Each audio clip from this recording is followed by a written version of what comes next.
Nesses tempos, lembramos da Páscoa, né? O sacrifício de Cristo.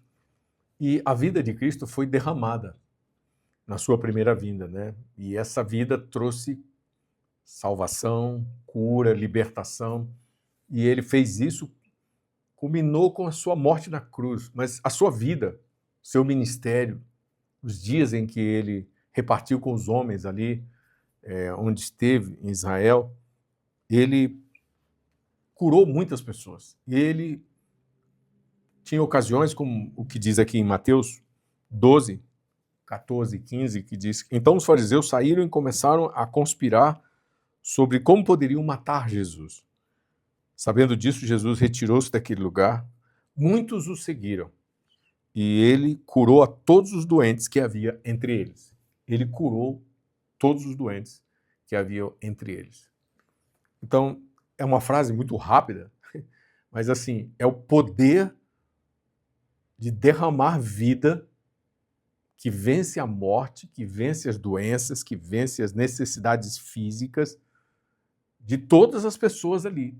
Todas as pessoas, o texto diz, o que elas precisavam de remédio físico para as suas doenças foi a palavra de Jesus, foi o poder do Espírito de Deus. Então, esses são dias onde, da mesma forma, o Espírito de Deus está nos chamando para repartir com as multidões que estão no Vale da Decisão, se elas vão escolher o Evangelho da Graça ou rejeitar esse Evangelho da Graça, demonstrar com prodígios, com sinais, com curas físicas.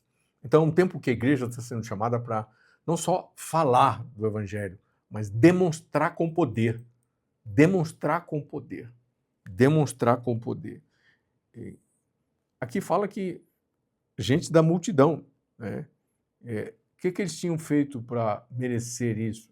Eles simplesmente tinham seguido Jesus. Eles estavam lá, querendo ouvir sua palavra e também queriam ser curados, porque sabia que ele tinha esse poder de curar, né? Sabiam que ele podia realizar esses sinais, esses prodígios. Então, o ministério de cura que Jesus exerceu foi uma forma de comunicar o seu governo, a sua autoridade sobre doenças, enfermidades, sobre demônios, né?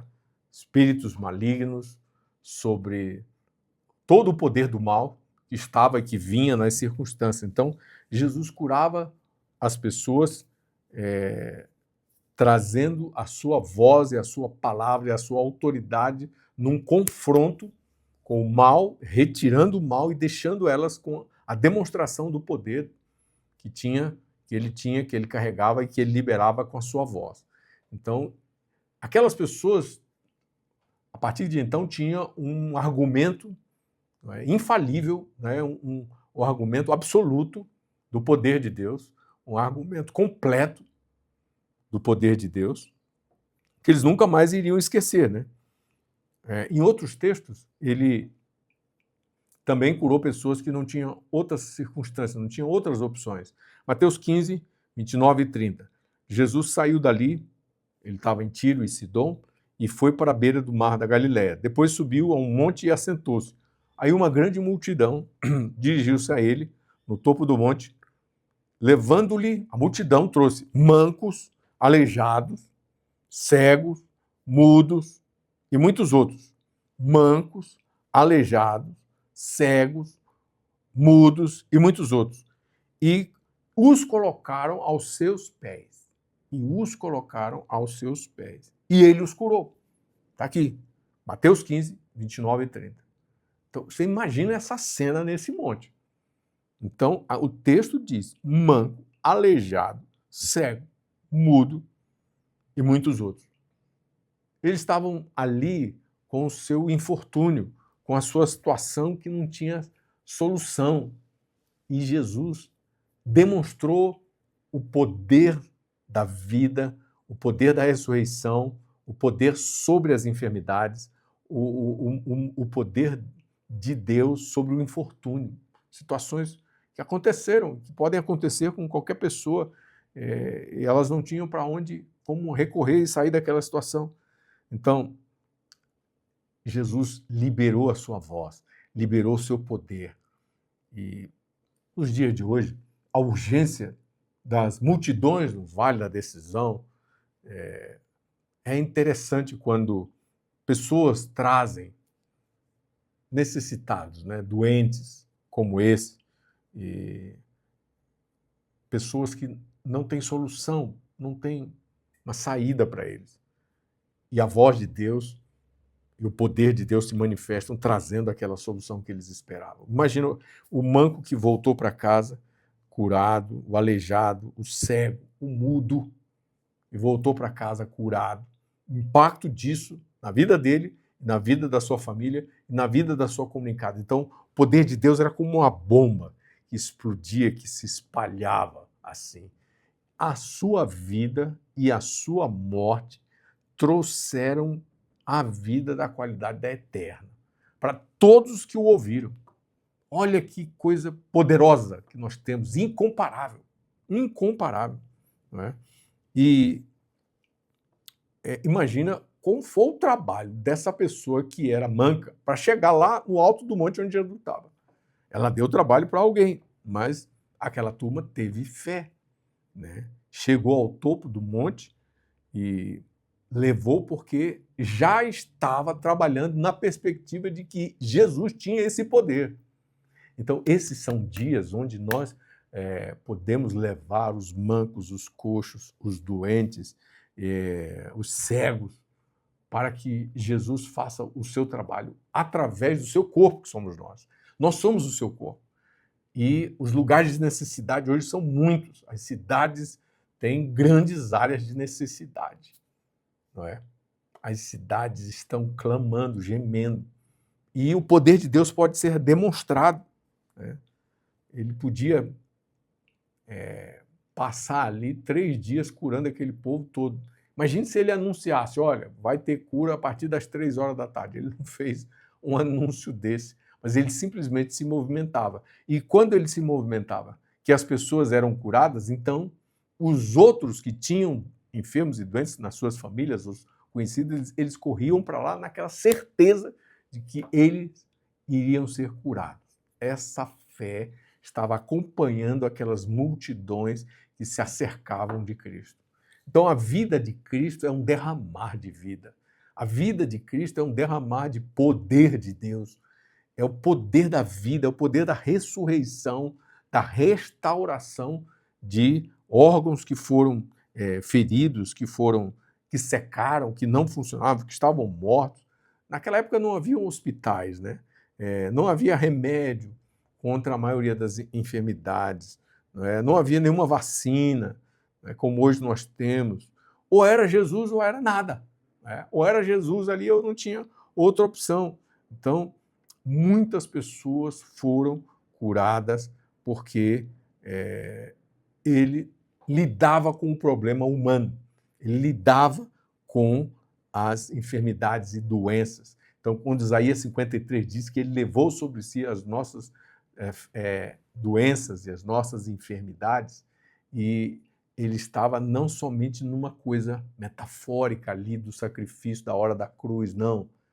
Ele fez isso na sua jornada ministerial. Ele levou essas doenças dessas pessoas.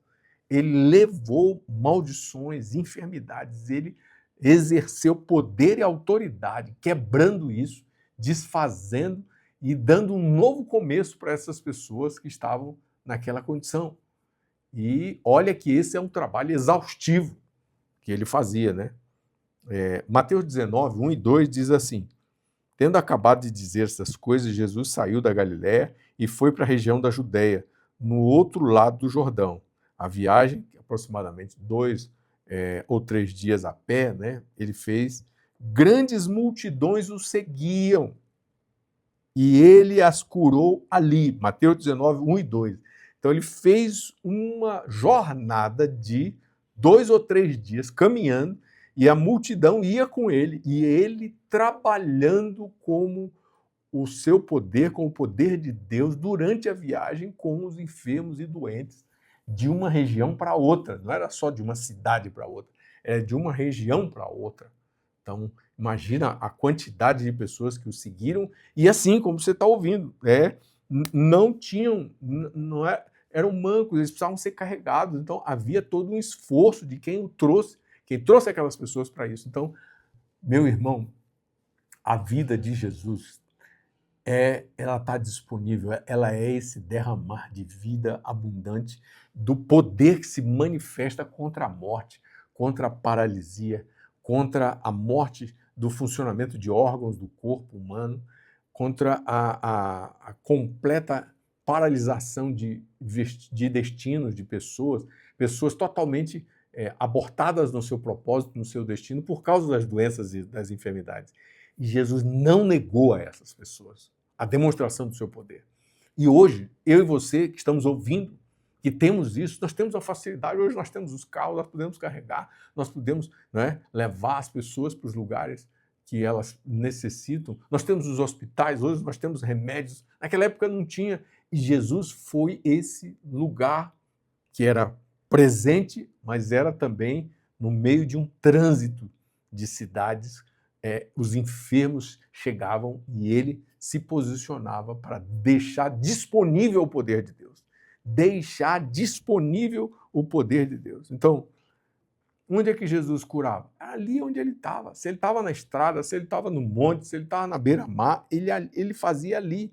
Então, esse versículo que nós lemos agora fala que o ministério de Jesus não era num prédio, numa hora específica, como nós geralmente estamos acostumados a pensar, mas esses são dias onde palavra de sabedoria, palavra de conhecimento, dom de fé, dons de curar sejam ativados, estão ativados pelo Espírito Santo, sejam ativados na sua vida. Se está paralisado isso na tua vida, eu oro que você receba fé suficiente para se mover no ministério de Jesus hoje. Tome uma posição de andar no ministério de Jesus e ore pelos enfermos, ore pelos doentes, de maneira que o poder de Deus possa ser demonstrado.